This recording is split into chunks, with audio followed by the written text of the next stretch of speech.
When the missionaries arrived on the shores of southern Africa, they claimed to bring a light to a dark continent, but they didn't bring the light. They brought a prism. A prism doesn't create light, it bends it, it distorts it. They took the universal record, the ancient, primordial wisdom of the Ankh, and passed it through a Greco-Roman filter. They didn't just translate the word, they rebranded the source.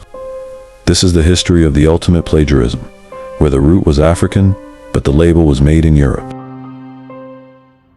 Before the first cathedral was built in Rome, there was the Ankh, the house of life.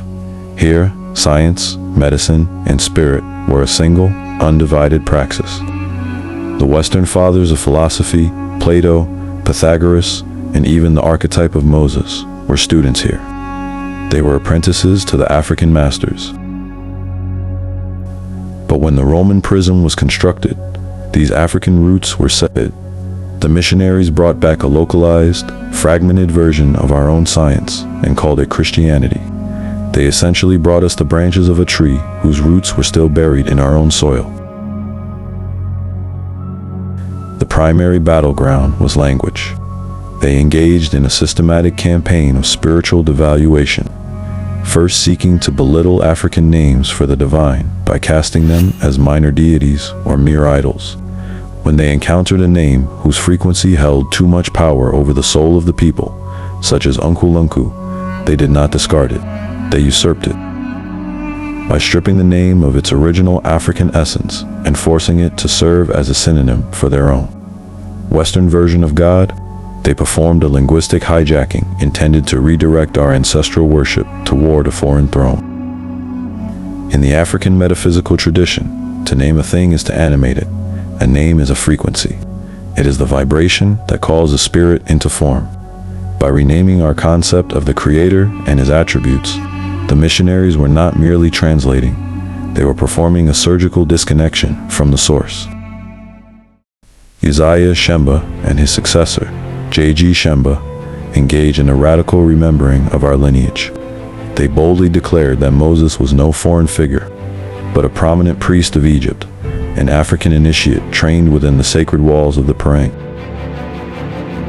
While the missionary Prism sought to brand King Shaka as a satanic, bloodthirsty tyrant, Isaiah Shembe looked deeper, performing an unthinkable rehabilitation of our history.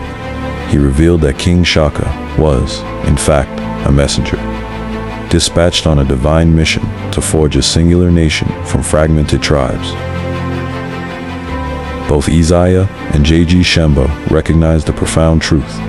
Though the vehicle of King Shaka's mission was the spear, the only instrument capable of cutting through an era of fractured sovereignty, the bloodshed in that struggle did not negate the sanctity of division.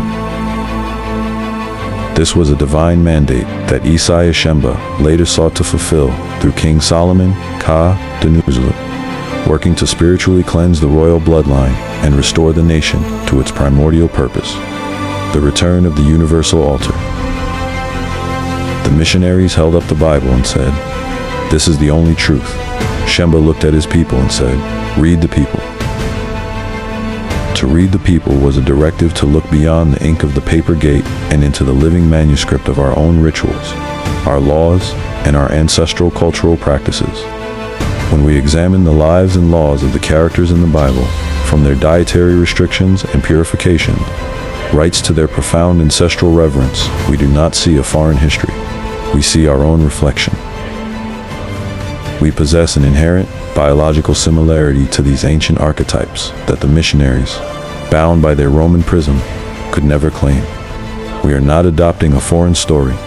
We are looking into the mirror of the universal record, a mirror that the colonial prism tried to crack, but could never shatter. The proof of Shembe's reclamation lay in his mastery. He demonstrated a power that transcended the paper gate of the missions. During the devastating Durban floods of 1918, Shembe stood at the shore and commanded the elements. With his staff, he ordered the ocean to fold back. This was the signature of a master of the Ankh.